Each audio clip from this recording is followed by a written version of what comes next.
ಎಲ್ಲರಿಗೂ ನಮಸ್ಕಾರ ವೀಕ್ಷಕರೇ. ಕರ್ನಾಟಕದಾದ್ಯಂತ ವಾಹನ ಸವಾರರಿಗೆ ಇದೀಗ ಪ್ರಮುಖ ಎಚ್ಚರಿಕೆಯನ್ನು ಸರ್ಕಾರ ನೀಡಿದೆ. ರಸ್ತೆ ಸುರಕ್ಷತೆ ಮತ್ತು ಮಾಲಿನ್ಯ ನಿಯಂತ್ರಣ ದೃಷ್ಟಿಯಿಂದ ರಾಜ್ಯದ ಆರ್ಟಿಒ ಮತ್ತು ಟ್ರಾಫಿಕ್ ಪೊಲೀಸ್ ಇಲಾಖೆಗಳು ನವೆಂಬರ್ 1, 2025ರಿಂದ ಕಟ್ಟುನಿಟ್ಟಿನ ಹೊಸ ನಿಯಮಗಳನ್ನು ಜಾರಿಗೆ ಮಾಡಿದೆ. ಹಾಗಿದ್ರೆ ಏನು ಅಂತ ತಿಳಿಯಲು ವಿಡಿಯೋವನ್ನು ಕಂಪ್ಲೀಟ್ ಆಗಿ ನೋಡಿ. ಕರ್ನಾಟಕ ಸಾರಿಗೆ ಇಲಾಖೆಯು ಹೊರಡಿಸಿದ ಹೊಸ ಮಾರ್ಗಸೂಚಿಗಳ ಪ್ರಕಾರ ಇನ್ಮುಂದೆ 2 ಪ್ರಮುಖ ಉಲ್ಲಂಘನೆಗಳಿಗೆ ನೇರವಾಗಿ 2,000 ರೂಪಾಯಿಗಳ ದಂಡವನ್ನು ವಿಧಿಸಲಾಗುತ್ತೆ. ಹಾಗಾಗಿ ಏನಪ್ಪ ಅಂತ ಹೇಳಿದರೆ, ಹೆಲ್ಮೆಟ್ ಧರಿಸದೆ ವಾಹನ ಚಾಲನೆ ಅಂದರೆ ಚಾಲಕ ಅಥವಾ ಸಹಚಾಲಕ ಹೆಲ್ಮೆಟ್ ಧರಿಸದಿದ್ದರೆ ದಂಡ ಬೀಳ್ತದೆ.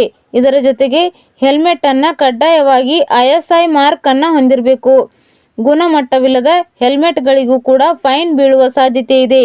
ಎರಡನೆಯದಾಗಿ, ಪೊಲ್ಯೂಷನ್ ಅಂಡರ್ ಕಂಟ್ರೋಲ್ ಪ್ರಮಾಣಪತ್ರವಿಲ್ಲದೆ ವಾಹನ ಓಡಿಸುವುದು. ವಾಹನದ PUC ಅವಧಿ ಮುಗಿದಿದ್ದರೂ ಅಥವಾ ಪ್ರಮಾಣಪತ್ರ ಇಲ್ಲದಿದ್ದರೂ ಕೂಡ ನೀವು ಪ್ರಯಾಣ ಮಾಡಿದರೆ 2,000 ದಂಡ ಬೀಳಲಿದೆ.